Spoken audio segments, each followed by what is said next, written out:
The arrest of success. Marcus Jones stepped out of the high-end department store, a series of designer shopping bags in his hand. His attire was simple yet sophisticated, a custom-tailored suit that exuded a quiet confidence and understated wealth. Today had been a rare occasion for Marcus, who normally spent his time overseeing groundbreaking projects in his booming technology firm. After months of hard work, he allowed himself a break, purchasing gifts for his family. The weight of the bags contrasted sharply with the lightness in his heart, a well-earned indulgence. As he walked down the bustling city sidewalk, Marcus' mind wandered to thoughts of his wife and children. He imagined the smiles on their faces when they received their gifts. But as his focus shifted back to the street, an unsettling feeling washed over him. It was a sensation he hadn't felt in years, a creeping awareness that he was being watched. At first, Marcus brushed it off. This was an affluent part of the city, where people were accustomed to seeing wealth displayed in every form. Surely, he blended in. He walked past luxury cars, cafes buzzing with well-dressed patrons, and storefronts boasting the latest in fashion. But the prickling sensation of eyes on him remained, making his pulse quicken slightly. Suddenly, the sound of an authoritative voice cut through the noise of the city. "Hey, you. Hold it right there." Marcus froze. His first instinct was confusion. Was someone behind him? He turned slowly, only to find two police officers striding toward him, their eyes locked onto him with an intensity that immediately set off alarm bells in his mind. "Is there a problem, officers?" Marcus asked, keeping his voice steady, though he felt a tight knot form in his stomach. The taller of the two officers, his hand resting ominously on his holstered weapon, looked Marcus up and down before responding. "Where'd you get those bags?" The accusatory tone stung. Marcus felt a wave of disbelief wash over him. He knew immediately what this was about. The bags, symbols of wealth, did not belong, in their eyes, in the hands of someone like him, a black man. "I bought them," Marcus replied, his voice calm but firm. "I have the receipts if you'd like to see them." The shorter officer sneered, stepping forward with a look of disdain. "Oh, I'm sure you do. Just like all the others who think they can hustle their way into stores like this." Marcus blinked, the words like a slap to his face. He had encountered prejudice in his life before, but this blatant assumption that he was a criminal because of his appearance, cut deeper than he expected. "I'm not hustling anyone," Marcus said, trying to diffuse the situation. "I'm just heading to my car. I haven't done anything wrong." "Put the bags down," the taller officer ordered, his voice growing more aggressive. Now, Marcus hesitated for a moment. A crowd had begun to gather, drawn to the unfolding scene. Some passers-by were filming with their phones, others whispering in hushed tones. Marcus felt the weight of every eye on him. He slowly placed the bags on the ground, raising his hands slightly to show he wasn't a threat. "Turn around and put your hands behind your back," the shorter officer commanded. Marcus' heart raced. He had done nothing wrong. This was wrong, unjust, even, but he knew better than to resist. Without a word, he turned, placing his hands behind his back. He felt the cold metal of the handcuffs snap around his wrists, biting into his skin. "You're making a mistake," Marcus said quietly, trying to keep his voice steady, but the tremor of indignation was impossible to hide. "I haven't done anything." The officer yanked him toward the squad car without responding. As Marcus was shoved inside, he looked back at the crowd, at the bags he had left on the ground, and at the growing number of bystanders capturing the entire incident on their phones. His mind raced. How had his peaceful afternoon turned into this nightmare? Inside the squad car, the two officers exchanged casual words, as if Marcus wasn't sitting right there, handcuffed and humiliated. They didn't ask for his ID or receipts. To them, he wasn't a customer who had just enjoyed a luxury shopping experience. He was an assumption, a black man who didn't belong. "What's the charge anyway?" The taller officer muttered to his partner. "Who cares?" The shorter one replied. "We'll figure something out. Guys like him don't walk around with bags like that unless they're up to something." Marcus' pulse quickened at the coldness of the conversation. They didn't care who he was or what he had done. To them, he was guilty of one thing: existing while black. He took a deep breath, trying to center himself. He had been in high-pressure situations before. As the CEO of a top tech company, Marcus had faced corporate giants, ruthless competitors, and critical investors. But this was different. This was personal. He wasn't just fighting for his business, he was fighting for his dignity. The squad car pulled into the police station, and Marcus was dragged out, his handcuffs digging into his wrists. He kept his head down, refusing to meet the eyes of the officers who were now watching him from inside the station. Whispers followed him as he was led to the booking desk, the sound like a persistent hum of judgment. An older officer at the desk barely looked up as the arresting officers explained why they had brought Marcus in. Picked him up outside a high-end store. Expensive bags. No way he could afford them, the taller officer said, a note of satisfaction in his voice. The older officer raised an eyebrow, but didn't seem particularly interested. "Got ID on him?" The shorter officer fished Marcus' wallet out of his jacket and handed it over.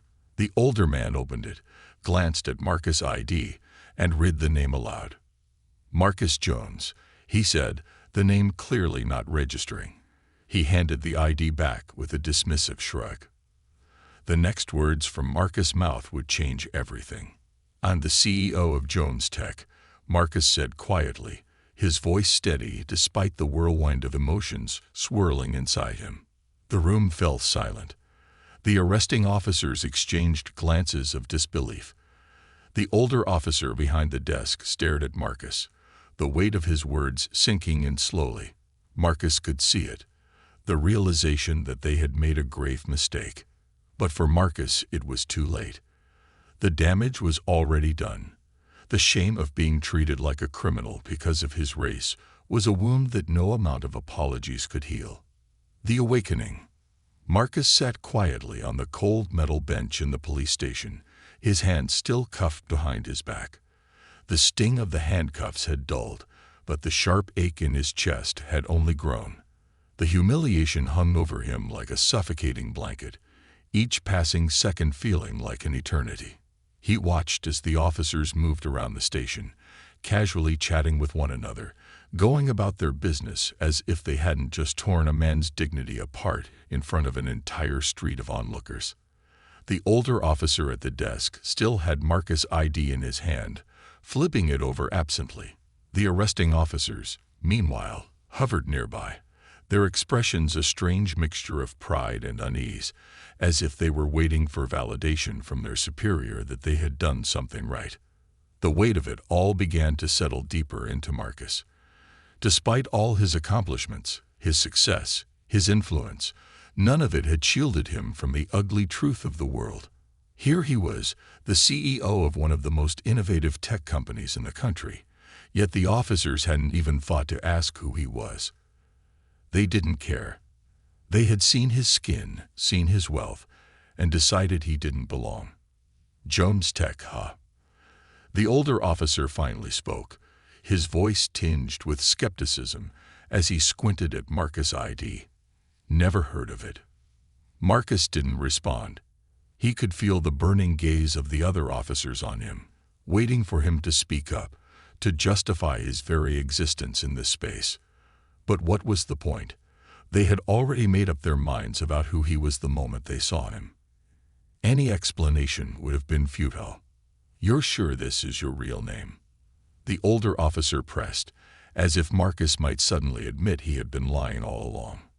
Marcus raised his head and looked directly at the officer. "It's real. You could look it up if you wanted to." The man behind the desk made a show of typing something into his computer, but his lack of interest was obvious. He was going through the motions, ticking off boxes, but there was no urgency to clear Marcus' name. Why should there be? The system wasn't built to work for men like Marcus. As Marcus sat there in silence, his mind began to wander. He thought about how hard he had worked to get to where he was. Growing up in a working-class neighborhood, he had always been told that success was the great equalizer. If you worked hard enough, achieved enough, you would be respected. But sitting there, cuffed like a criminal, he realized just how naive that belief had been. It wasn't the first time he had been made to feel less than. There had been countless moments throughout his life when his skin had spoken for him before he had a chance to say a word. There had been the teachers who underestimated him in school, the landlords who hesitated to rent him an apartment, the bank clerks who took a little too long to approve his mortgage application. But he had always pushed through, believing that his success would eventually free him from such encounters. He had been wrong. His thoughts were interrupted by the sound of footsteps approaching. Marcus looked up and saw a well-dressed man in a sharp navy suit walking briskly toward him. He instantly recognized the man, Michael Davis, his company's attorney, who was usually calm and collected, but now wore an expression of barely concealed anger. "Mr. Jones," Davis said, his voice tight but respectful as he reached Marcus. He gave the officers a sharp look before turning his full attention to Marcus. "Are you okay?" Marcus nodded. "I'm fine," he said, though the strain in his voice betrayed him. Davis turned to the officers, his tone shifting to one of controlled fury. "Can someone explain to me why my client has been detained? And why he's sitting here in handcuffs?" The taller officer stepped forward, his chest puffed out slightly as he tried to maintain control of the situation. "We apprehended him outside a luxury store carrying multiple high-end items. We had reason to believe." "Reason to believe what, exactly?" Davis interrupted sharply. "That a successful black man can't shop in an expensive part of town without being a criminal." The officer stiffened, but Davis continued before he could respond. "Let me make this clear. Marcus Jones is not just your average citizen. He is the CEO of one of the most influential tech companies in the world. He's responsible for employing hundreds, if not thousands, of people. You have not only detained him unlawfully, but you've humiliated him in public without any probable cause. This is going to have consequences." The weight of Davis' words hung in the air. For the first time, Marcus saw the officer's confidence waver. The casual arrogance that had filled the room just moments ago was quickly fading, replaced by something closer to fear. They hadn't expected this. They hadn't expected Marcus to have power, to have someone in his corner. The shorter officer, the one who had sneered and cuffed Marcus with such aggression, shifted uncomfortably on his feet. "We were just doing our job," he muttered, though there was no conviction behind his words anymore. "Your job is to protect and serve," Davis snapped, his voice rising. "Not to profile, not to make baseless assumptions based on race, and certainly not to treat someone like a criminal without any evidence. This isn't just racial profiling. This is a violation of civil rights, and I promise you, it will not go unnoticed." The older officer at the desk glanced between Davis and Marcus, his expression unreadable. Finally, he sighed and gestured to one of the arresting officers. "Take off the cuffs." The officer hesitated, but under the weight of Davis' glare, he reluctantly moved forward and unlocked the handcuffs from Marcus' wrists.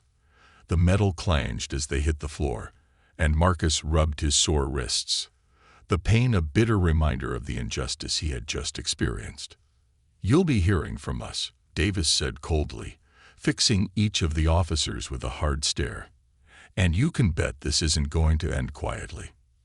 Marcus stood, feeling a mix of relief and anger flooding his system. He had his freedom back, but something inside him had shifted. The old belief that success could shield him from the ugliness of racism had been shattered. The wound was deeper now, more profound. It wasn't just about him anymore. It was about all the others who didn't have the means to fight back, who were wrongfully detained, humiliated, and treated as less than every day.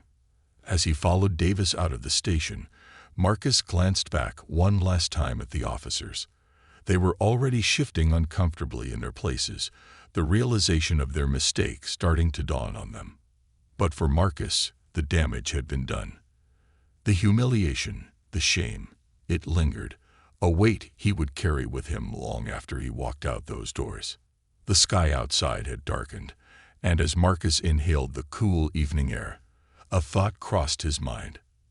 Things had to change, not just for him, but for everyone.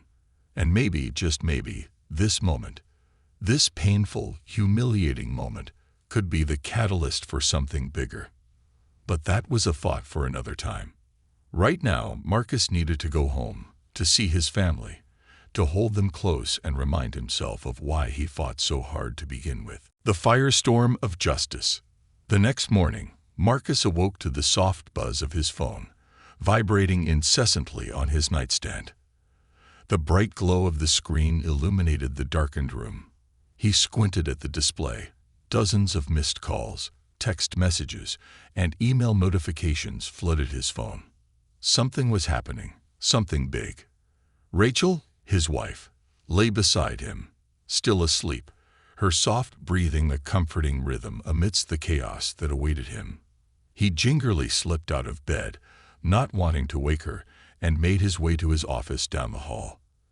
As soon as he sat down and unlocked his phone, the reality of the situation hit him like a tidal wave. The top news story on every major outlet was the same. Tech CEO Marcus Jones wrongfully arrested in racial profiling incident. Public outrage grows. Marcus stared at the headline, his stomach turning. The video, captured by one of the many bystanders during his arrest, had gone viral overnight.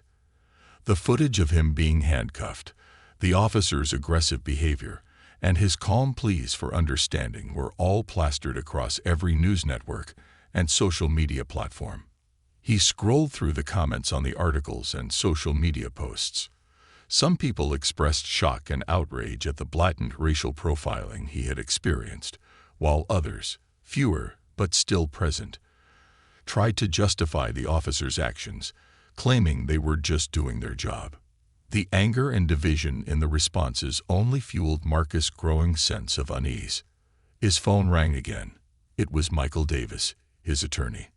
"Morning, Marcus," Davis said, his voice steady, but filled with a sense of urgency. "I assume you've seen the news by now." "Yeah, I've seen it," Marcus replied, rubbing his temples. "This is a lot. I didn't expect it to blow up like this." "Well, we knew it would attract attention, but the speed at which this spread, it's incredible," Davis continued. "Everyone's talking about it. Civil rights groups, activists, even politicians. They're all calling for action. The public's outrage." Marcus leaned back in his chair, staring out the window. He could see the city skyline in the distance, a symbol of the world he had built his career in. He had spent years working to break through barriers, to prove himself, to become one of the most respected entrepreneurs in the country. Yet here he was, not for his achievements, but for the injustice he had suffered simply because of his race. "This is bigger than me, isn't it?" Marcus said, almost to himself. "It is," Davis confirmed. "This isn't just about you anymore. This is about the systemic issues people have been fighting for decades. The video of your arrest is already becoming a rallying cry for racial justice. People are calling for police reform, for accountability. This is a pivotal moment, Marcus. The question is, how do you want to handle it?" Marcus felt the weight of Davis' words. He had always kept his head down, focusing on his business, on his family, on achieving success in the face of adversity. But now, the world was looking to him to do something more. His personal ordeal had struck a chord with millions, and it was clear that this moment demanded more than just a quiet resolution. "I need to talk to my family first," Marcus said after a long pause. "But I think it's time to take a stand. I can't let this slide. Not anymore." "Good," Davis replied, a note of approval in his voice. "I'll start preparing the legal documents. We're going to make sure this isn't just another story that fades into the background. You have the platform, Marcus. Now it's time to use it." After hanging up the phone, Marcus sat in silence for a few moments, absorbing the gravity of the situation. It was one thing to experience injustice, but it was another to be in a position to confront it head-on.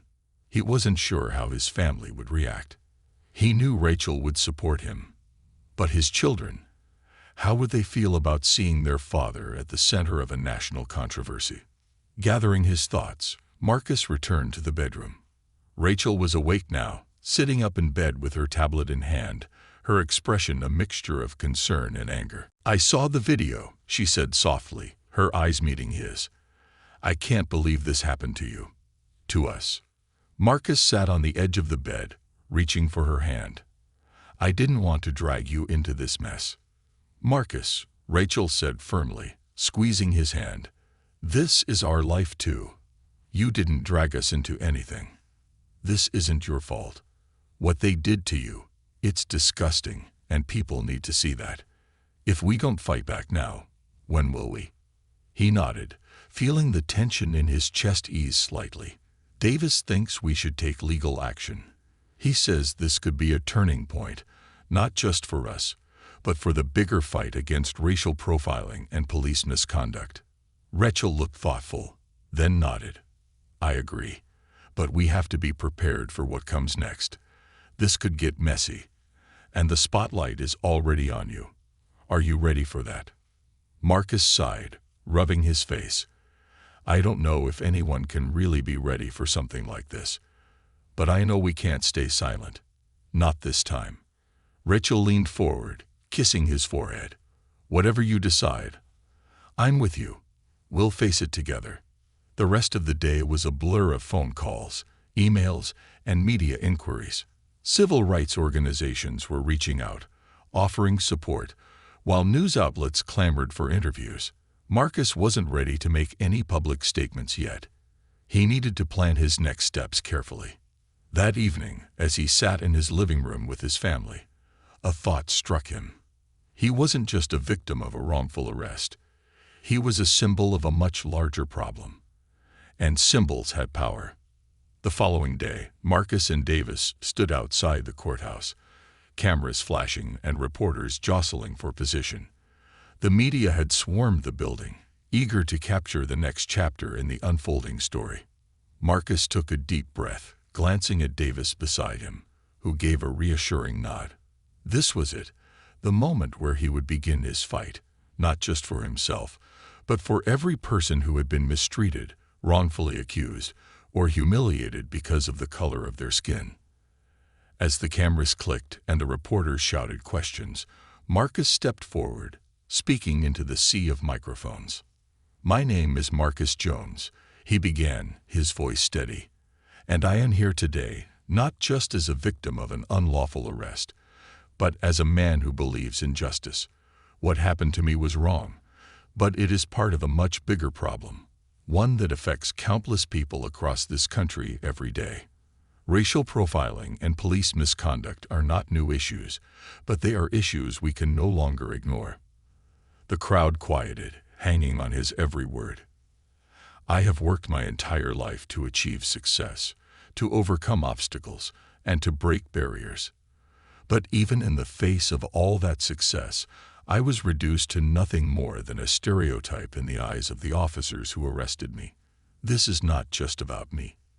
This is about every black man, woman, and child who has been judged, mistreated, and dehumanized simply for existing." Marcus paused, allowing the weight of his words to sink in. He felt the intensity of the moment, the responsibility that came with it. "I will not let this go unanswered," he continued. "We will pursue justice, not just for me, but for everyone who has suffered under the weight of systemic racism. It is time for change. It is time for accountability. And I will not stop until we achieve both." The crowd erupted into applause, and as Marcus stood there, surrounded by flashing cameras and the murmurs of support, he knew this was just the beginning. The battle for justice was far from over, but for the first time, He felt a sense of hope. He wasn't just fighting for himself. He was fighting for something far bigger, something that could finally bring about the change so many had longed for. The legal battlefield. The morning sun streamed through the windows of Marcus' office, casting long shadows on the polished floor. The room, usually a sanctuary of ideas and innovation, now felt like the war room for a battle Marcus hadn't anticipated fighting. He stared at the papers strewn across his desk, legal documents, statements from civil rights organizations, and reports detailing similar cases of wrongful arrests and racial profiling. Each one was a stark reminder of the fight ahead. He had always believed in systems. He had built his company on the foundation of order, strategy, and innovation, trusting that if you worked hard enough, the system would reward you. But now, the very system he had placed his faith in had turned against him. The legal battle that awaited wasn't just about clearing his name. It was about dismantling a deeply entrenched system of injustice that affected countless lives. Marcus leaned back in his chair, rubbing his temples. His mind raced with thoughts of the lawsuit he and Michael Davis were preparing to file.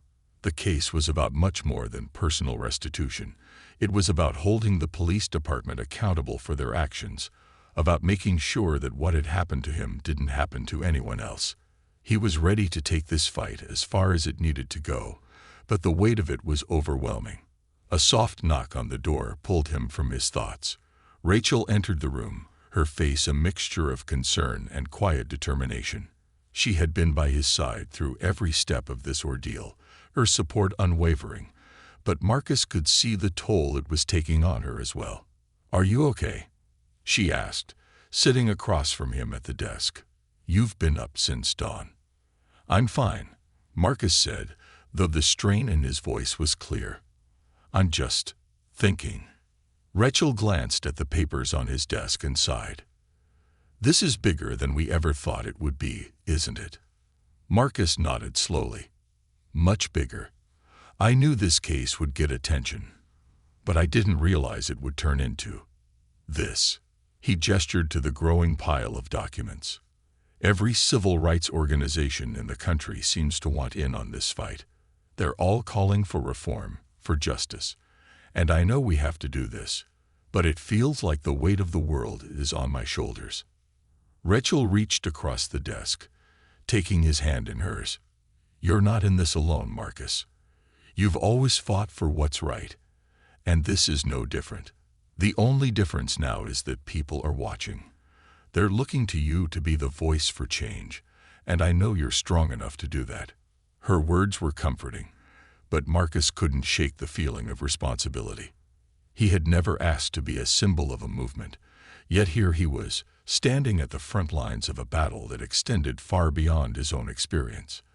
He was fighting for justice, not just for himself, but for every person who had ever been wrongfully judged, harassed, or mistreated. Later that day, Marcus met with Michael Davis and a team of civil rights lawyers in a conference room at Davis Law Firm. The energy in the room was intense, every person aware that this case could set a precedent for future legal battles against police misconduct and racial profiling. Davis stood at the head of the table, a stack of folders in front of him, as he outlined their strategy. "We're going to file a federal civil rights lawsuit," Davis said, his voice firm and authoritative. "We'll be suing the police department and the individual officers involved for wrongful arrest, false imprisonment, and racial discrimination. This isn't just about monetary compensation. It's about forcing systemic change." One of the civil rights lawyers, a woman named Angela Lewis, nodded in agreement. "This case could be monumental. If we win, we'll have the power to push for reforms within the police department, possibly even at the state level. The goal isn't just to punish those officers, but to make sure policies are put in place to prevent this from happening again." Marcus listened intently, but his mind kept drifting back to the arrest. He could still feel the weight of the handcuffs on his wrists, the cold metal biting into his skin. The humiliation he had felt in that moment wasn't something money or legal victories could easily erase. But he knew that this was about more than his personal experience. It was about the countless others who didn't have the resources or the platform to fight back. "What kind of timeline are we looking at?" Marcus asked, breaking his silence. Davis glanced at Angela before responding. "It's hard to say for sure. These kinds of cases can take months, sometimes years, especially if the police department decides to fight back. But we have a strong case, and with the public attention this is getting, they might be more inclined to settle." Marcus shook his head. "I don't want a settlement. I want this to go to court. I want the truth to come out. And I want people to see how deep this problem runs." Angela leaned forward, her expression serious. "That's a bold stance, Marcus, and I respect it. But you need to be prepared for the fight ahead. The police department isn't going to go down without a fight, and they're going to try to discredit you. They'll dig into your past, your business dealings, anything they can find to undermine your credibility. Are you ready for that?" Marcus took a deep breath, feeling the gravity of her words. He had nothing to hide, but he knew how brutal these kinds of legal battles could become. His family would be scrutinized, his reputation put on the line. But he also knew that this fight was necessary. The system needed to be held accountable. "I'm ready," he said firmly. "Whatever they throw at me, I can handle it. But I won't let them sweep this under the rug. This fight isn't just for me. It's for everyone." As the meeting continued, the lawyers outlined their plan in meticulous detail. They would gather evidence, interview witnesses, and build a case that would be impossible to ignore. Marcus listened, his determination growing with each passing minute. He had spent his life building something out of nothing, overcoming obstacles, and breaking through barriers. This was just another challenge, one that he was more than willing to face head-on. After the meeting, Marcus returned home, feeling the weight of the day pressing down on him. He walked into the living room, where his 2 children were sitting on the couch, engrossed in a movie. His daughter, Kayla, noticed him first and immediately paused the movie. "Daddy," she exclaimed, jumping up to hug him. Marcus knelt down, hugging her tightly, feeling the tension in his shoulders melt away, if only for a moment. "How was your day?" he asked, his voice soft as he looked at both Kayla and his son, Jordan. Kayla's face lit up with excitement. "We had a school assembly today, and they talked about your case, Daddy. Everyone was saying how brave you are." Marcus smiled, though his heart ached slightly. He had wanted to shield his children from the harsh realities of what he was going through, but there was no escaping it now. They were part of this too, whether he liked it or not. Jordan, quieter and more introspective, looked up at him from the couch. "Are you going to win, Dad?" he asked, his voice small but hopeful. Marcus stood up, looking at his son with a mixture of pride and sadness. "I don't know, Jordan," he said honestly, "but I'm going to fight as hard as I can." Jordan nodded solemnly, clearly taking his father's words to heart. "I know you will." As Marcus sat down with his family that evening, he realized that this battle wasn't just for the public, for the movement, or even for justice. It was for his children. It was for their future, a future where they wouldn't have to live in fear of being judged or mistreated because of the color of their skin. The fight ahead would be long and grueling, but Marcus knew he had no choice but to see it through to the end. He had been given a platform, a voice, and with that came responsibility. The system had wronged him, but now he had the power to change it. And he wouldn't stop until justice was served, not just for himself, but for everyone. The pressure of truth. The courthouse loomed large in front of Marcus as he stepped out of the car, his breath caught somewhere between anxiety and determination. It had been weeks since the lawsuit was filed, and now the first pretrial hearings were about to begin. The cool morning air clung to his skin, but the weight of what was about to happen kept his heart racing. Outside the courthouse, reporters and cameramen had gathered in droves, hungry for any new development. Marcus could hear the muffled clamor of their questions, see the flashes of cameras popping off as he approached the steps. His lawyer, Michael Davis, walked beside him, a steadying presence as they navigated the sea of media. Marcus had always been comfortable in the spotlight, but this time it felt different. This wasn't about launching a new tech product or announcing a business merger. This was about justice, his justice, and the justice of those who couldn't speak up. As Marcus climbed the steps, the voices of the reporters grew louder, their questions sharp and probing. "Mr. Jones, how do you feel about the police department denying any wrongdoing? Do you think this case will change how racial profiling is handled in this city? Are you prepared for a long legal battle?" Marcus kept his eyes forward, his expression neutral, but inside, his thoughts raced.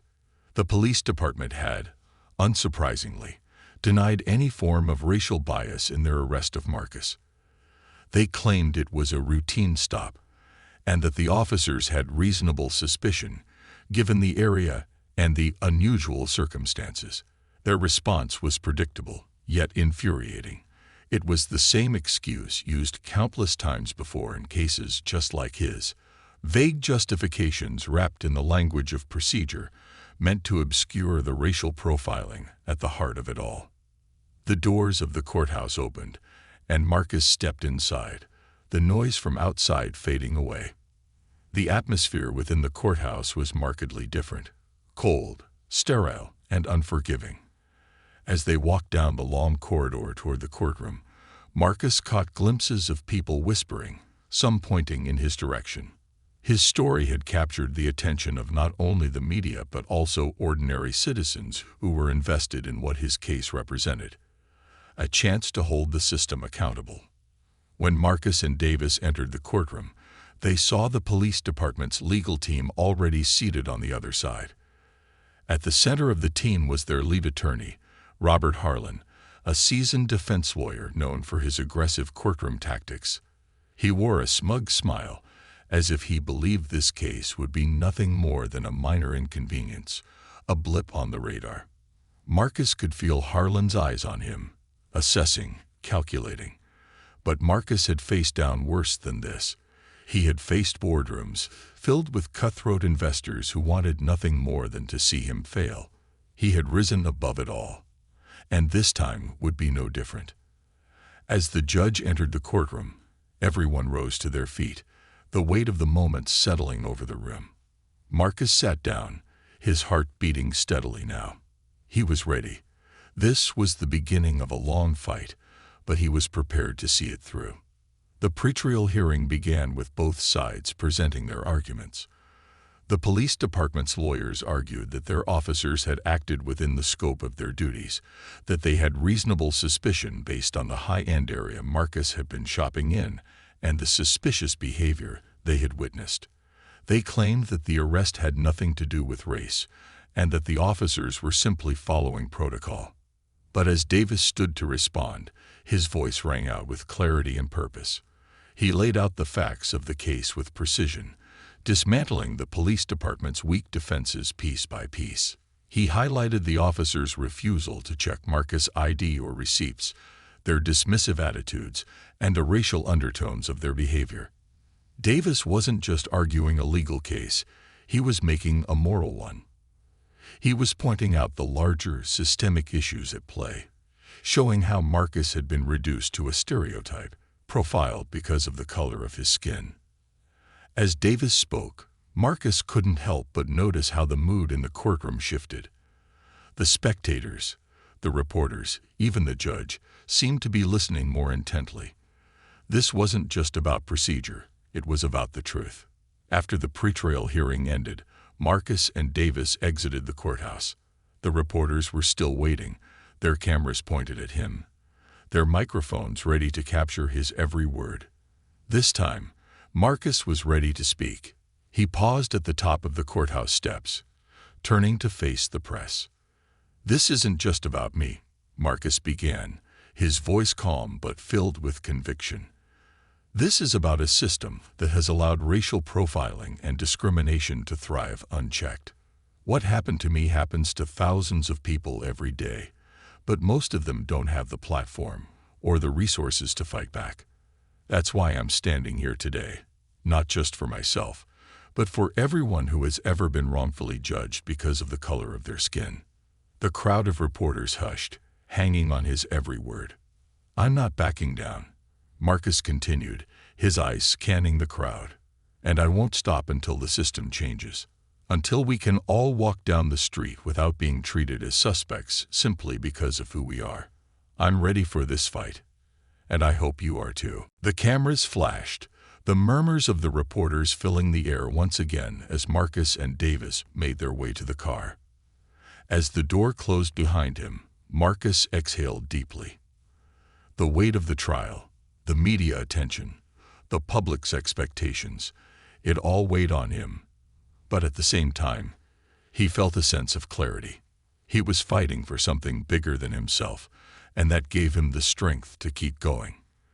Later that evening, Marcus sat in his living room, the soft glow of the city skyline visible through the windows. Rachel sat beside him, her presence a comforting constant. The children were asleep, blissfully unaware of the firestorm their father was in the middle of. "I saw the news," Rachel said quietly. "You did well today." "Thanks," Marcus replied, leaning his head back against the couch. "It's just the beginning, though. This is going to take time." Rachel nodded. "I know. But I also know you're doing the right thing. People are watching, Marcus. They're inspired by you." He smiled faintly, though the exhaustion of the day was catching up to him. "I hope so. I want this to mean something. I don't want this to just be about me.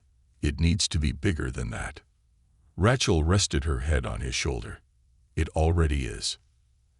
As the night deepened, Marcus found himself lost in thought. The case had ignited a national conversation about racial profiling and police misconduct, but the legal battle was only just beginning. He knew the police department's lawyers would fight tooth and nail to protect their reputation, and he would have to be prepared for whatever they threw at him. They would dig into his past, his business, anything to try to discredit him. But Marcus had faced challenges before, and he had always come out on top. This fight, however, was different. It wasn't about money or business deals. It was about justice. It was about changing the system that had wronged him, and so many others like him. He knew it wouldn't be easy, but he was ready. The following weeks were filled with meetings, strategy sessions, and depositions. The police department's defense team was relentless, but Marcus and Davis were prepared for every tactic they threw their way. As the trial date approached, the tension continued to mount, both in the courtroom and in the media. Protests erupted in the city, with people demanding justice for Marcus and calling for reform in policing practices. Civil rights leaders began to rally around the case, using Marcus' story as a symbol of the broader fight against systemic racism. Marcus found himself at the center of a movement, a place he had never expected to be, but one he was beginning to embrace. One afternoon, as Marcus was preparing for another round of legal meetings, his phone buzzed with a message. It was from an old friend, someone he hadn't spoken to in years. Andrew Phillips, a former classmate from his university days.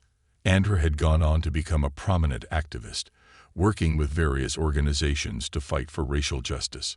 Marcus hadn't kept in touch over the years, but Andrew had clearly been following his case closely. The message was simple. "I'm proud of you, Marcus. We're behind you. And if you need anything, support, resources, anything, don't hesitate to reach out. This fight is our fight, and we'll see it through together." Marcus stared at the message for a long moment, feeling a deep sense of gratitude. He was beginning to realize that this battle wasn't just his own. It was part of a larger struggle, one that people like Andrew had been fighting for years. And now Marcus had a chance to contribute to that fight in a meaningful way. With renewed determination, Marcus stood up, ready to face whatever came next. The legal battlefield was a harsh and unforgiving place, but he had allies, both old and new, who were ready to stand with him. And together, they would see this through to the end. The verdict and the ripple effect. The trial had stretched on for months. Each day was a new challenge, a new battle, both in the courtroom and outside of it. Marcus had expected a grueling fight, but he hadn't anticipated the emotional toll it would take on him and his family. Every day brought a new wave of media scrutiny, protests, and tension. He had been ready for the legal obstacles, but the exhaustion of constantly being under the microscope was something else entirely. Now, as he stood outside the courthouse on the final day of the trial, the weight of everything that had happened pressed down on him like a storm cloud. The air was thick with anticipation. The media, activists, and supporters had gathered in numbers so large that it was difficult to move through the crowd. The protests for justice had swelled to such a size that entire city blocks had been shut down. This was more than a case.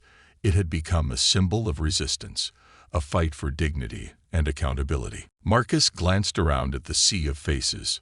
Some held signs that read, "Justice for Marcus Jones," and "End racial profiling now." Others chanted slogans demanding police reform, calling out the names of those who had been victims of similar injustices. Marcus knew that for many of these people, this case wasn't just about him. It was about every person who had ever been judged for the color of their skin, every person who had been mistreated, and every person who had been silenced. As Marcus entered the courthouse for what could be the final time, his pulse quickened. The verdict was about to be announced. Michael Davis walked beside him, his face set in grim determination. They had done everything they could to present a strong case, and Marcus trusted Davis completely. But even with all their preparation, there was still that gnawing uncertainty, that fear of the unknown. Would the system finally be held accountable, or would it find a way, as it often did, to protect itself? The courtroom was packed. Reporters, legal observers, activists, and even politicians had filled the benches, eager to witness the outcome. The tension in the room was palpable, thick enough to cut with a knife. Marcus could feel the eyes of everyone on him as he took his seat at the front, his heart pounding in his chest. The jury filed in, their faces unreadable, and Marcus' stomach twisted. He had tried to prepare himself for this moment, but nothing could have truly readied him for what was about to happen. He had faced down countless challenges in his life: business rivals, industry titans, and personal adversities. But this was different. This was about more than winning. This was about validation, about making sure that what happened to him didn't happen to anyone else. The judge, a stern figure who had maintained an air of neutrality throughout the trial, cleared his throat and addressed the courtroom. Has the jury reached a verdict? The foreperson, a middle-aged woman with a calm but resolute expression, stood and handed the slip of paper to the bailiff. Marcus watched every movement, every subtle shift in the room, his breath held.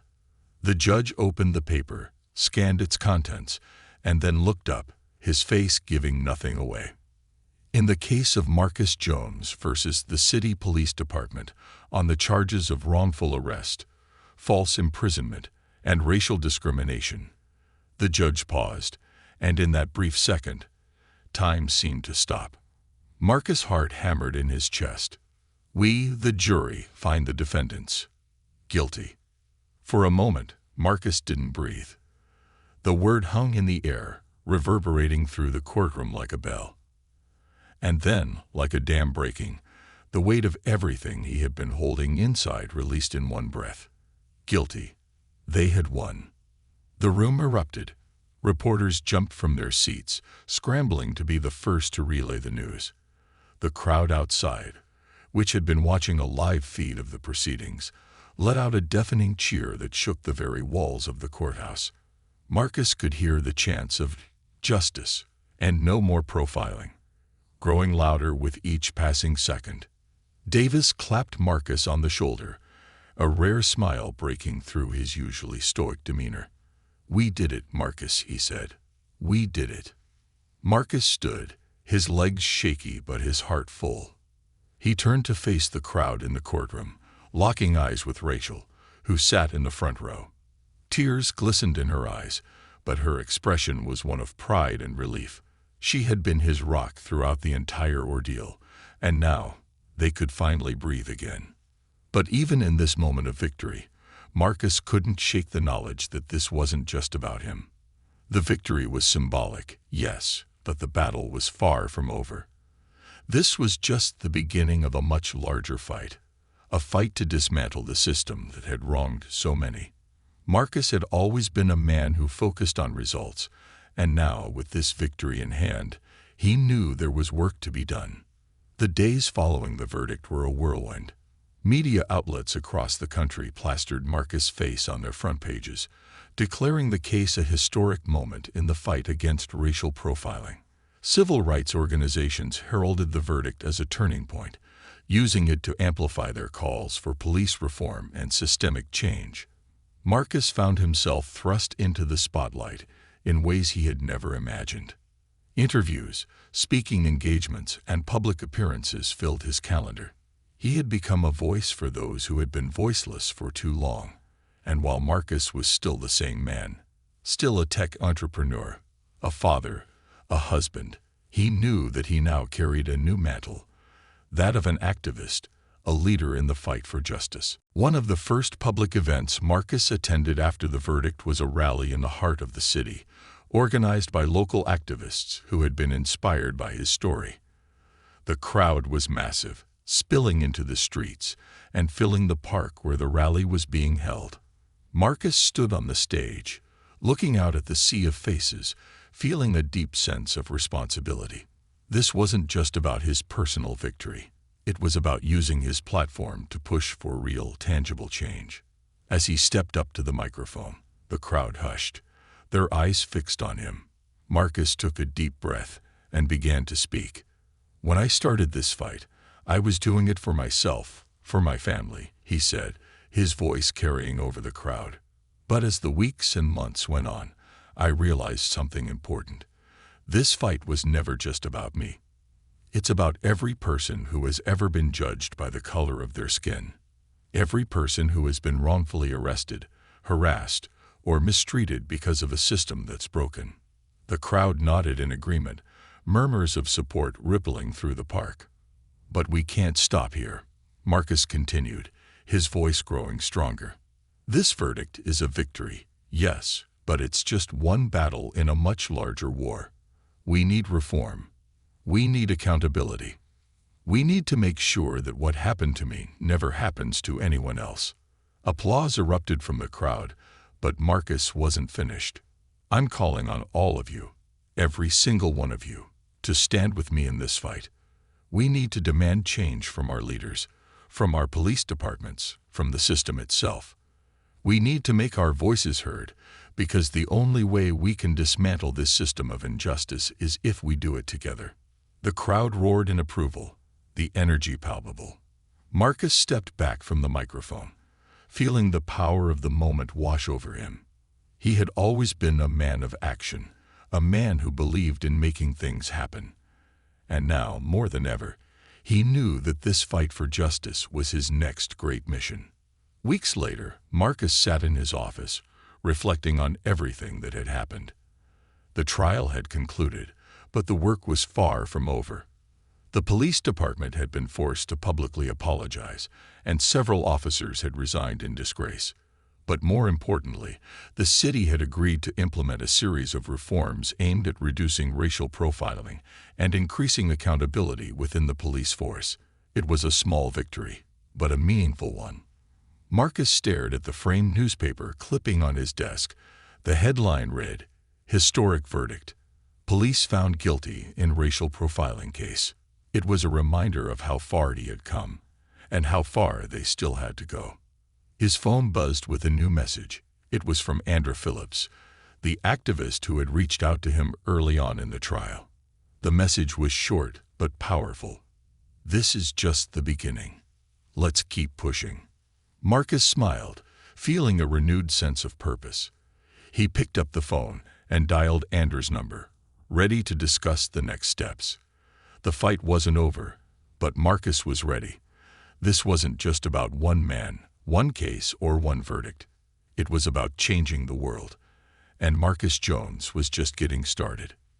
This concludes Part 6, the final chapter in the story of Marcus Jones' fight for justice.